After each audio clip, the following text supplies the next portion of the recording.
Welcome to Father of the Bride, FOB 911 Emergency.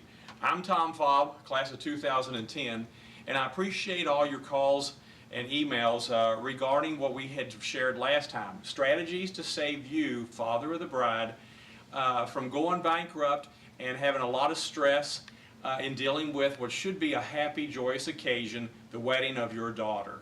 Now, we talked about technology last time, and I want to share something else with you. In a recent wedding that we had been to, the bride and groom have a picture and they leave a Sharpie on there and their guests all sign and wish them well and sign your name. But you have folks that crash weddings, and there was a note left at the bottom, "Thanks for a great party, the wedding crashers." And while this seems, relatively harmless and fun, a more serious turn is when people see that there's a reception. They know that all the bride's side may not know the groom's and vice versa. So they intrude and they end up trying to steal the wedding presents.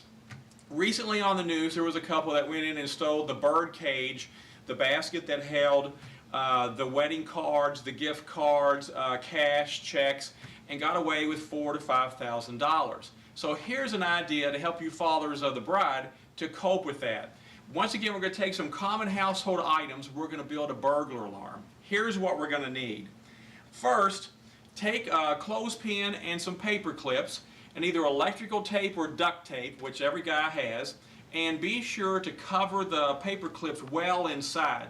We're going to create a circuit, which is just a circle, and once the circle is complete, your buzzer is going to go off. So all we need, once again, the clothespin, paper clips, tape, some thread, a little piece of cardboard, and a tack.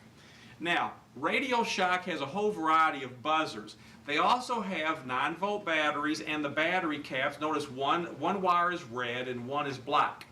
Of the types of buzzers, there's different sizes.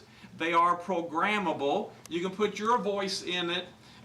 You have some that you can dial on intensity, so if you want it to be super loud, if you have a big house, then that'll work. And in addition to these, this one here is my particular favorite. And once again, you're just making a circle. Black wires to black wires, red to red. This anchors down with duct tape, and you stretch the thread out, and you can either tie this around the wedding presents or around the bird cage with a tack or with tape. And whenever anyone disturbs anything, it pulls the cardboard out from between the clothespins. That completes the circuit, and your alarm will then go off. Now that's relatively weak.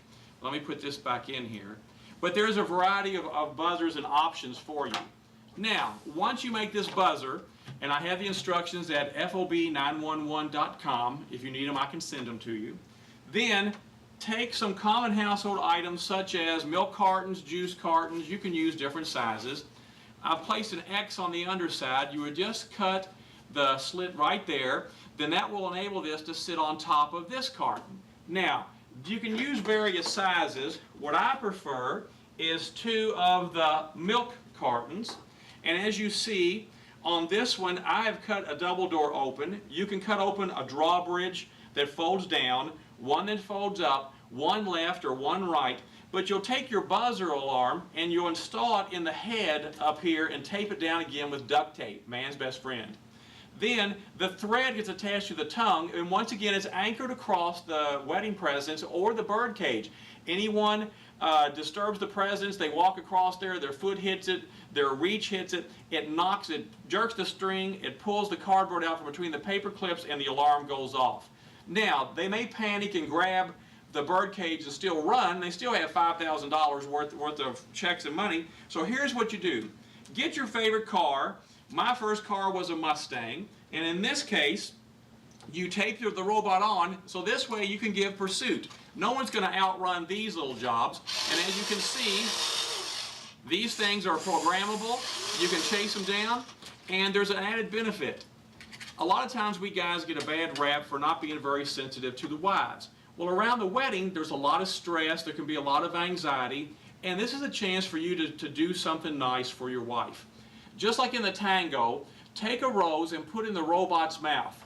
open up the chest cavity and fill it full of chocolates and put a little love note in there to your wife. Then you can drive this up to her wherever she is and deliver it to her, and she'll be impressed with that. Then there's an extra benefit for us fathers of the bride. When you're watching your favorite show, you have your dogs next to you, you've got your remote in the middle of a great show, whatever family member happens to go through the kitchen, you can drive this out there with a note on top, or you have even voice activated. You can send a message and have them fill this up with chips, a sandwich, and a drink. Then you get the pleasure of driving it back to yourself. So it's win-win all the way around. Now, I've also had a lot of questions about, once again, getting rid of hangers-on and people who never know when to leave.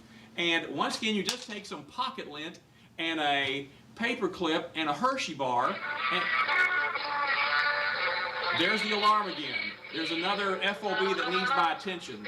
In the words of number 6, be seeing you.